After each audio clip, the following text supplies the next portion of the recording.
While it's true that almost any paddle can get your kayak moving, there are a lot of great reasons to take the time to choose the right paddle for the type of kayaking that you want to do. And so in this video, we're going to look at how to select the right kayak paddle. Now, to choose the right paddle, the two most important factors you need to consider are the paddle's length and the blade's size and shape. Starting with blade shape, you'll find some paddles with long, thin blades, while other paddles have shorter and wider blades. The long, thin blades are the best choice for casual or long-distance paddling. For more aggressive paddling, a shorter and wider blade is ideal.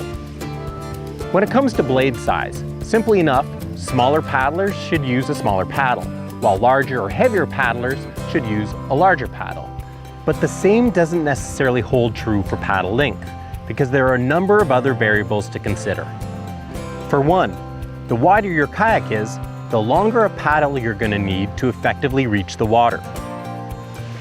Recreational sit-on-top and sit-inside kayaks are the widest kayaks on the market because they're designed to be stable.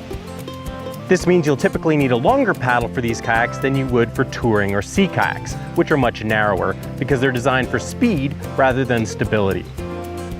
Something else to consider if you're paddling a sit-on-top kayak is that sitting on top of the kayak means you're higher off the water than someone in a sit-inside kayak. And so once again, you'll need a longer paddle to effectively reach the water. So with all that said, here's what I suggest. For most people, a great starter paddle is one of Aquabound's Stingray models because the blade size and shape make it a really nice all-round style. When it comes to length, if you're paddling a recreational kayak, which are generally over 29 inches wide, you'll want to use a paddle between 230 and 250 centimeters. The taller you are, the longer your paddle should be. If you're paddling a sea kayak or touring kayak, which are generally between 22 and 28 inches wide, you'll want to choose a paddle between 210 and 230 centimeters. If you're willing to spend a bit more, another great option is the telescoping ferrule, which is available with Aquabound's Performance line of paddles. The telescoping ferrule lets you shorten or lengthen the paddle by 15 centimeters with a simple twist of the shaft. This lets it easily adapt to different types of kayaks or to your changing needs. Once you've decided on a paddle length and a blade size or shape, your next biggest decision is your budget, knowing that paddles range from $100 to over $400. Now, the biggest factor that dictates the price of a paddle is its construction, and that impacts its weight, its performance, its durability, and its aesthetics. As a general rule, the more you spend, the lighter and more performance you'll get from a paddle. Considering that the paddle provides both the power and control for your kayak, I definitely recommend spending as much as your budget will allow. A final consideration when choosing a paddle is the ferrule system, as most paddles come as two-piece designs or even four-piece designs, which makes traveling with them really easy.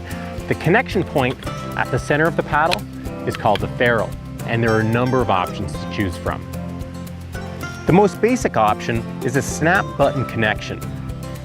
But Aquabound's Posi-Lock ferrule is one of the coolest developments in paddle technology. The Posi-Lock ferrule provides a rock-solid connection that can be altered by increments of 15 degrees if you like to paddle with your blades feathered. An even more advanced option is the telescoping ferrule, which is only available in Aquabound's top-of-the-line performance paddles. The telescoping ferrule lets you feather the blade at any angle, and it lets you adjust the length of the paddle by 15 centimeters. The way it works is simple. You just slide the two pieces together with a marker on the one piece aligned with your desired feather angle on the other. Slide them together until you're at the right length, and then twist to lock the paddle in position. So there you have it, a thorough breakdown of how to choose the right kayak paddle. The only other thing I want to say is that your paddle is your connection to the water, and so to get the most out of your time on the water, it's worth investing in a quality paddle. And that's why you should consider an Aquabound paddle.